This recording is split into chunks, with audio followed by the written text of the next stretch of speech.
Hello student, my name is Tarun Kaur Mishra. आज के video में हम लोग देखेंगे लोग क्लास 10th का हमारा 9वां चैप्टर जो एनसीईआरटी बुक का बायोलॉजी का है। ठीक है, तो आज भी हम इसका क्या करेंगे लोग, ऑब्जेक्टिव टाइप क्वेश्चन करेंगे लोग। ठीक है, और देखेंगे लोग कि कितना इसमें से आप लोग क्वेश्चन अच्छा बनाते हैं लोग, कितना करेक्ट आंसर देते हैं लोग। आप लोग कॉमेंट में ज़रूर देखिएगा लोग, लिखिएगा लोग। और ये 2025 में जो पेपर होने वाला है उसके लिए बहुत ज़्यादा ज़रूरी है। आप लोग ध्यान से खुद भी करिएगा लोग और देखिएगा लोग कि आप लोग खुद कितना स्कोर कर पाते हैं लोग। ठीक है, तो ये देखते हैं लोग।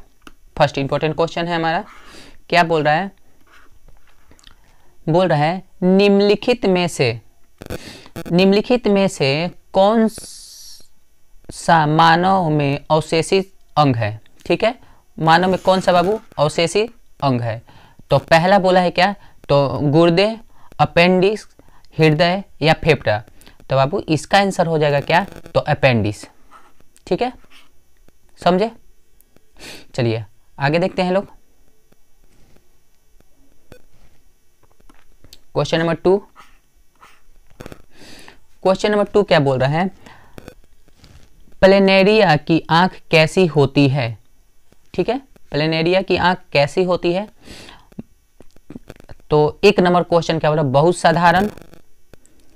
ठीक है, दूसरा है संयुक्त, हमारी आंखों की तरह या मेढक की आंखों की तरह। ठीक है, तो इसमें कौन होगा आंसर, तो बहुत साधारण जो है ना, ये एक नंबर यही आंसर हो जाएगा। ठीक है, बहुत साधारण इसका क्या होता है, आंख होता है। चलिए क्वेश्चन नंबर 3। क्वेश्चन नंबर 3 देखते हैं लोग, क्या बोल रहा है क्वेश्चन नंबर 3। बोल रहा है कि समजात अंग के उदाहरण है। समजात अंग के उदाहरण है कौन कौन। पहला है क्या, पक्षी का चोंच, पक्षी का डेने, मनुष्य का मुंह, मनुष्य का नाक। ठीक है, तो ये जो आंसर होगा ना बाबू, ये क्वेश्चन नंबर 3 का, जो पक्षी का जो डेने घर होता है ना, ये समजात अंग में आता है। ठीक है, समझ गए लोग। चलिए क्वेश्चन नंबर 4। क्वेश्चन नंबर 4 क्या बोल रहा है, मेंडल के मटर कुल के पौधे पाइसम सेटिवम के कुल कितने जोड़े विकल्पी लक्षणों का अध्ययन किया। ठीक है, तो बाबू वो 7 किए थे। ठीक है, ऑप्शन में देखते हैं लोग कितना है। तो ऑप्शन नंबर फर्स्ट क्या बोल रहा है कि 2 है, कि 3 है, कि 5 है, कि 7 है। तो बाबू टोटल कितने हैं, तो 7। ठीक है, समझ गए लोग। क्वेश्चन नंबर 5 देखते हैं लोग, क्या है, माता पिता। क्वेश्चन नंबर 5 क्या बोल रहा है कि माता पिता से संतानों में गुणों के संचरण को क्या कहते हैं। ठीक है, बताइए, माता पिता से संतानों में गुणों के संचरण को क्या कहते हैं। विभिन्नता, अनुवंशिकता, जैव विकास या प्राकृतिक का चयन।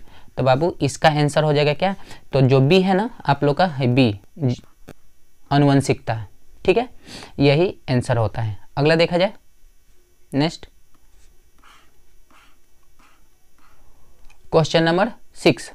क्वेश्चन नंबर 6 क्या बोल रहा है, किसी जीव का भौतिक स्वरूप क्या कहलाता है।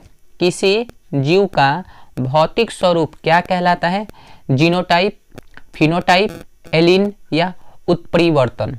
बताइए, तो इसका आंसर होगा क्या, तो फिनोटाइप। ये ओके। क्वेश्चन नंबर 7 आप लोग भी देखते रहिएगा लोग कि आप लोग खुद कितना कर पा रहे हो लोग, कितना स्कोर कर पा रहे हो लोग। ठीक है, क्वेश्चन नंबर 7, प्राकृतिक चयन का सिद्धांत किसने प्रतिपादन किया। ठीक है, 7वां, गेगरल मेडल्स ने, चार्ल्स डार्विन, लैमार्क या अल्फ्रेड वॉलेस। तो बाबू इसका आंसर हो जाएगा क्या, तो चार्ल्स डार्विन जो थे ना, यही प्रतिपादन किए थे। मीन्स ऑप्शन क्या हो जाएगा, बी। ओके, 7वें का बी। 8वां नंबर देखते हैं लोग। 8वां नंबर क्या बोल रहा है, जीवाश्मों का अध्ययन क्या कहलाता है। ठीक है, तो जीवाश्म का ईंधन जीवाश्म विज्ञान कहलाता है। ऑप्शन देखते हैं लोग, वो है कहाँ, वर्गीकरण विज्ञान, टेक्सोनोमी या जीवाश्म विज्ञान या भूविज्ञान या डी अनुवंशिकता। तो बाबू हमारा ऑप्शन क्या हो जाएगा, जीवाश्म विज्ञान, ये ठीक है, B. Question number 9। Okay, now question number 9 देखते हैं लोग क्या बोल रहा है। पीढ़ियों के साथ किसी जनसंख्या में जीन आवृत्ति में परिवर्तन को क्या कहते हैं। पीढ़ियों के साथ किसी जनसंख्या में जीन आवृत्ति में परिवर्तन को क्या कहा जाता है। चलिए बताइए क्या होगा इसका आंसर। तो उत्परिवर्तन, अनुवंशिकता बहाव, जीन प्रवाह या विकास। तो बाबू इसको क्या बोलते हैं लोग, तो विकास, ठीक है। इसका आंसर क्या हो जाएगा, तो डी, ठीक है। एवोल्यूशन जो होता है वही कहलाता है, ठीक है, जो जीन में बदलता रहता है, विकास होता रहता है। Question number 10। क्वेश्चन नंबर 10 क्या बोला है, लैमार्क का विकास का सिद्धांत किस पर आधारित है। लैमार्क का विकास सिद्धांत किस पर आधारित है, ठीक है। चलिए देखा जाए। पहला, अंगों का प्रयोग और प्रयोग ना करना, उत्परिवर्तन, प्राकृतिक चयन या आनुवंशिक बहाव। तो बताइए, तो इसका आंसर क्या होगा बाबू, ए, अंगों का प्रयोग और प्रयोग ना करना, ठीक है। लैमार्क का सिद्धांत इस पर ही आधारित था। क्वेश्चन नंबर 11 देखते हैं लोग। क्वेश्चन नंबर 11 क्या बोल रहा है, निम्नलिखित में से कौन सा मेंडल के स्वतंत्र वर्गीकरण के नियम को दर्शाता है, ठीक है। 11 नंबर क्वेश्चन देखिए, विभिन्न लक्षणों के जीन स्वतंत्र रूप से वंशानुक्रमित होते हैं। दूसरा, युग्मक निर्माण के दौरान एलील पृथक हो जाता है, ठीक है। प्रबल गुण हमेशा प्रकट होते हैं या उपयुक्त में से कोई नहीं। तो बाबू उपयुक्त में से कोई नहीं, ऐसा नहीं होगा। उनका आंसर क्या होगा, 11 का होगा हमारा क्या, तो ए नंबर आंसर हमारा सही है। विभिन्न लक्षणों के जीन स्वतंत्र रूप से वंशानुक्रमित होते हैं। नेक्स्ट 12 नंबर देखते हैं लोग। अनुवांशिकी के जनक के रूप में कौन जाने जाते हैं। ये तो आसान है, बताइए 12 नंबर का क्या, तो गेगर मेंडल कहाँ है, ये रहे। ये क्वेश्चन नंबर, इसका ऑब्जेक्टिव क्या होगा, बी आंसर हो जाएगा। वाटसन और क्रिकी ये तो डीएनए का खोज करता थे लोग, ठीक है, ठीक है। लुई पास्चर जानते हैं लोग, ये जैसे हम लोग दूध पीते हैं लोग जितना पैकेट वाला, तो पाश्चयकृत होकर आता है, ठीक है। तो ये गेगर मेंडल ने ही क्या किया था, अनुवांशिकी के जनक के रूप में जाने जाते हैं। 12 पे देखते हैं लोग, 13 नंबर देखते हैं लोग। जीव विज्ञान की वह शाखा जिसमें जीवों के अनुवंशिकता एवं विभिन्नता के अध्ययन किया जाता है क्या कहलाता है। जेनेटिक्स, क्रम विकास, इकोलॉजी या हिस्टोलॉजी। तो इसको कहते हैं हम लोग क्या, तो जेनेटिक।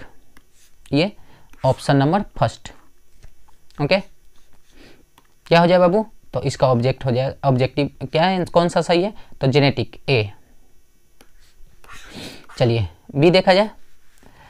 बी क्या बोल रहा है, बी क्या बोल रहा है, निम्नलिखित में से कौन बौने पौधे को दर्शाता है। तो डबल टी जो होता है ना बाबू, वही दर्शाता है। स्मॉल डबल टी कहाँ है, ये वाला, ठीक है, याद रखिएगा। स्मॉल डबल टी 2019 में पूछा हुआ क्वेश्चन है, इस देख लीजिए। 15 देखिए, क्वेश्चन नंबर 15 क्या बोल रहा है, उस वैज्ञानिक का नाम बताएं, उस वैज्ञानिक का नाम बताएं जिसने पैतृक लक्षणों के पीढ़ी दर पीढ़ी अनुवांशिक होने का अध्ययन प्रथम बार किया था। बताइए, लैमार्क, डार्विन, अरस्तु या मेंडल। तो इसका आंसर हो जाएगा बाबू क्या, तो मेंडल। ये हमारा क्वेश्चन नंबर डी, ठीक है। अरस्तु को फिजिक्स के विज्ञान के, जीव विज्ञान के पिता भी कहा जाता है, ठीक है। तो हमारा आंसर मेंडल। चलिए क्वेश्चन नंबर 16, मलेरिया उत्पन्न करने वाला मच्छर किस तरह के जल में उत्पन्न होते हैं, ठीक है, किस तरह के जल में उत्पन्न होते हैं। तो बाबू बताइए, साफ जल में, गंदा जल में, मीठा जल में, इनमें से कोई नहीं। क्या होगा, तो गंदे जल में पाए जाते हैं। गंदे जल हो चाहे स्थिर जल में ये लोग क्या होते हैं तो पाए जाते हैं। ठीक है, नेक्स्ट पता चलेगा 16 नंबर का, मलेरिया उत्पन्न करने वाले मच्छर किस तरह के जल में उत्पन्न होते हैं? तो बाबू गंदे जल में या रुका हुआ जल होता है उसी में पाए जाते हैं। 17 नंबर देखा जाए, 17 नंबर क्या बोल रहा है? समजात अंगों के उदाहरण है हमारा हाथ तथा कुत्ते के अग्रपाद, हमारा दांत तथा हाथी के दांत, आलू एवं घास के ऊपरी भूस्तरीय उपयुक्त के सभी। तो बाबू इसका आंसर होगा हमारा हाथ तथा कुत्ते का अग्रपाद समजात अंग के उदाहरण है। ठीक है, नेक्स्ट एक नवजात बच्चे में XY गुणसूत्र युग्म पाया गया, यह लड़का है अथवा लड़की है? बताइए। XY तो अब जानते हैं लोग, जब XY नवजात बच्चे में अगर गुणसूत्र मिलते हैं तो वो होता है लड़का। ठीक है, और डबल X XY क्या है बाबू? लड़का। अगर डबल X है तो क्या होगी? गर्ल। ठीक है, तो ऑप्शन देखिए XY लड़का कहाँ है? ये रहा। ऑप्शन क्या हो जाएगा बाबू? तो ए। चलिए क्वेश्चन नंबर 19, अनुवांशिक का पिता कहा जाता है। अनुवांशिक का पिता किसे कहा जाता है बाबू? तो मेंडल को कहा जाता है। मेंडल कहाँ है? तो ए।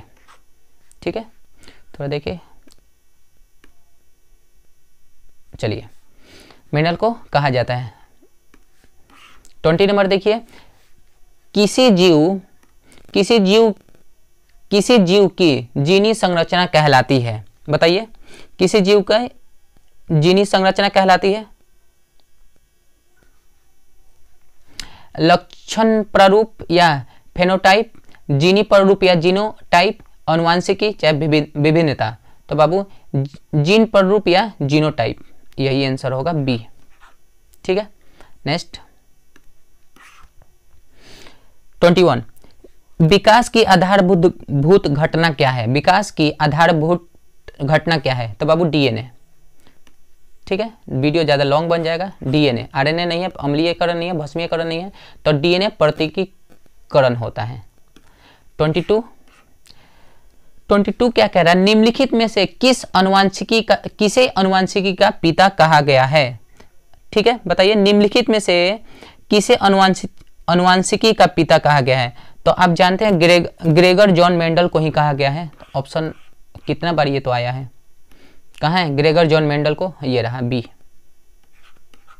ठीक है, अनुवांशिकी का पिता। अफ्रीकी मानव का सबसे निकट संबंध किससे है बाबू? बताइए। तो चिंपांजी कहाँ है? ये रहा चिंपांजी, ये रहा हमारा आंसर। ठीक है, अफ्रीकी मानव का सबसे निकटतम संबंध किससे? तो चिंपांजी से। नेक्स्ट 24 क्या कह रहा है? स्त्री में लिंग गुणसूत्र होती है। स्त्री में लिंग गुणसूत्र होते हैं कितना बाबू? XX XY दोनों, इनमें से कोई नहीं। तो बाबू स्त्री में होता है क्या? तो डबल X स्त्री में होते हैं, ये पुरुष में होता है, बॉय में। ठीक है, और ऊपर वाले स्त्रियों में, मीन्स ऊपर का ए आंसर है। चलिए 25 नंबर बताइए, किस स्थान को मानव का उद्गमन स्थान माना जाता है? किस स्थान को मानव का उद्गमन स्थान माना जाता है? तो अभी ऊपर अफ्रीका का बात थी, तो यह अफ्रीका चिंपैंजी से जो जिससे संबंध था। ठीक है, अमेरिका नहीं, रूस नहीं, नेपाल नहीं, ये Africa, means C number option हमारा सही है। चलिए 26 क्या बोल रहा है? जीव उत्पत्ति के समय पृथ्वी का वातावरण कैसा था? बताइए। उपचायक, अपचायक, ऑप्शन और क्या है? उपचायक एवं अपचायक दोनों, इनमें से कोई नहीं। तो इनमें से होगा हमारा क्या? तो अपचायक वातावरण था। ठीक है, मीन्स बी ऑप्शन। चलिए 27 क्या बोल रहा है? अनुवांशिकी विभिन्नता किसके कारण उत्पन्न होती है? अनुवांशिकी विभिन्नता किसके कारण उत्पन्न होती है? तो उत्परिवर्तन, पर्यावरणीय परिवर्तन, अनुकूलन, उपयुक्त सभी। तो बाबू उत्परिवर्तन की वजह से क्या होता है? ये उत्पन्न होता है, अनुवांशिक विभिन्नता उत्पन्न होता है। चलिए अब 2021 में पूछा हुआ क्वेश्चन, आइए बताइए आप। जीन शब्द किसने प्रस्तुत किया? जीन शब्द किसने प्रस्तुत किया? तो जॉनसन, मेंडल, लैमार्क या ग्रिफिथ? तो बाबू जॉनसन ही थे जो जीन शब्द से प्रस्तुत किए थे, मीन्स ए ऑप्शन इसका था। चलिए, मेंडल ने अपने प्रयोग के लिए किस पौधे को चुना था? तो मटर को चुना था उन्होंने, ठीक है। बौना एक लतरदार पौधे को उन्होंने चुना था। चलिए, विकास के आधार पर निम्नलिखित में से किसका शारीरिक अभिकल्प उत्तम है? चलिए बताइए। पहला जीवाणु का, दूसरा मकड़ी मछली या चिंपांजी? तो बाबू हमारा आंसर हो जाएगा क्या? डी, चिंपांजी, जो हमारे क्लोजेस्ट संबंधित है। चलिए 31, कौन सा अभिलक्षण वंशगत नहीं है? कौन सा अभिलक्षण वंशगत नहीं है? आंख का रंग, चमड़ी का रंग, शरीर का आकार या शरीर का आकार या शरीर का, दो बार हो गया, कोई बात नहीं, बताइए। तो चमड़ी का रंग, ये जो होता है ना बाबू, चमड़ी का रंग, ये वंशगत नहीं होता है। चलिए 32, निम्नलिखित में कौन सा अवशेषी अंग मानव में पाया जाता है? बताइए 32 का आंसर। निम्नलिखित में कौन सा अवशेषी अंग मानव में पाया जाता है? रीढ़ की हड्डी, अंगूठा, नाक या अपेंडिस? तो अभी ऊपर देख के आते हो अपेंडिस, इसका आंसर हो जाएगा डी, 32 का डी। चलिए, प्रसिद्ध पुस्तक द माइक्रोग्राफिया किनके द्वारा लिखी गई है? माइक्रोग्राफिया किनके द्वारा लिखी गई है? ब्राउन, रॉबर्ट हुक, रॉबर्टसन या डार्विन? बताइए क्या होगा? तो ये कहाँ है? डार्विन, ब्राउन, रॉबर्ट हुक या रॉबर्ट वाटसन या डार्विन? तो ये आंसर हो जाएगा डी, ठीक है।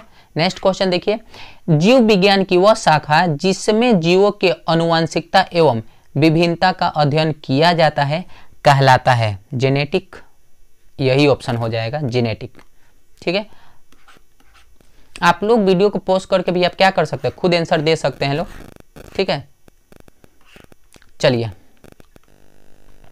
गुणसूत्र XY और XY किन नाम से जाना जाता है? गुणसूत्र XX और XY किस नाम से जाना जाता है? देखा जाए, वृद्धि गुणसूत्र, लिंग गुणसूत्र, हार्मोन गुणसूत्र या उपयुक्त सभी? तो इसको जाना जाता है लिंग गुणसूत्र, ठीक है।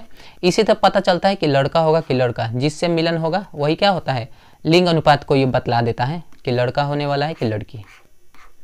चलिए 36 देखा जाए, पुरुषों में कौन सा लिंग गुणसूत्र पाया जाता है? तो XY पाया जाता है। कहाँ गए XY, X और Y? ये XY गुणसूत्र लड़कों में पाया जाता है और XX लड़कियों में पाया जाता है। आप लोग पढ़ चुके हैं लोग, ठीक है। ऊपर हम बताए थे लड़का में XY पाया जाता है, लड़कियों में XX पाया जाता है, ठीक है। लड़कों का शरीर ही डिसाइड करता है कि लड़का होने वाला है कि लड़की होने वाला है। चलिए 37, क्या बोला? गुणसूत्र कहाँ पाया जाता है? गुणसूत्र कहाँ पाया जाता है बाबू? कोशिका में, उत्तक में, केंद्र में या इनमें से सभी में? बताइए। तो गुणसूत्र पाया जाता है कोशिका में, सेल में हमारे, ठीक है। नेक्स्ट 38, प्राकृतिक चुनाव द्वारा जीवों का विकास कहलाता है? प्राकृतिक, डार्विनवाद, लैमार्क, मेंडलवाद या सूक्ष्म विकास? तो बाबू इसका आंसर होगा क्या? तो डार्विनवाद आंसर होगा, ठीक है, मीन्स ए, ऑप्शन नंबर। चलिए, पक्षी एवं चमगादड़ 39, पक्षी एवं चमगादड़ के पंख निम्नलिखित में से किस प्रकार के अंग किस श्रेणी में आते हैं? समजात अंग, असमजात अंग, अवशेषी अंग या इनमें से कोई नहीं? तो बताइए। तो ये आते हैं बाबू समजात अंग, समजात अंग, ठीक है, एक समान जो अंग। चलिए 40 देखा जाए, किस प्रकार के प्रोटीन में द्विगुणित की क्षमता होती है? बताइए। RNA, DNA, विकृत प्रोटीन, उपयुक्त सभी? तो DNA इसका आंसर होगा correct, B. Now next, gene कहाँ पाया जाता है बाबू? बताइए। 41 नंबर, जीन कहाँ पाया जाता है? गुणसूत्रों में, त्वचा में, हाथ में या कोशिका झिल्ली में? तो गुणसूत्रों में, ए, ऑप्शन नंबर क्या हो जाएगा बाबू? ए, गुणसूत्रों में पाया जाता है। डायनासोर किसका उदाहरण है बताइए, डायनासोर किसका, तो डायनासोर सरीसृप का उदाहरण में आता है। ठीक है, डायनासोर किस में, तो सरीसृप का उदाहरण। ऑप्शन देखते हैं लोग, या ये रहा सरीसृप। चलिए क्वेश्चन नंबर 43 क्या क्या, यदि लक्षण ए किसी लैंगिक जनन वाले जाति में 10% पाया जाता है और लक्षण बी उसी जाति में 60% पाया जाता है तो कौन सा लक्षण पहले उत्पन्न होगा बताइए, कौन सा लक्षण पहले उत्पन्न होगा, लक्षण ए लक्षण बी दोनों, इनमें से कोई नहीं, तो लक्षण ए क्या होगा, वही आंसर हो जाएगा, ये ए नंबर कहाँ, ये। ठीक है,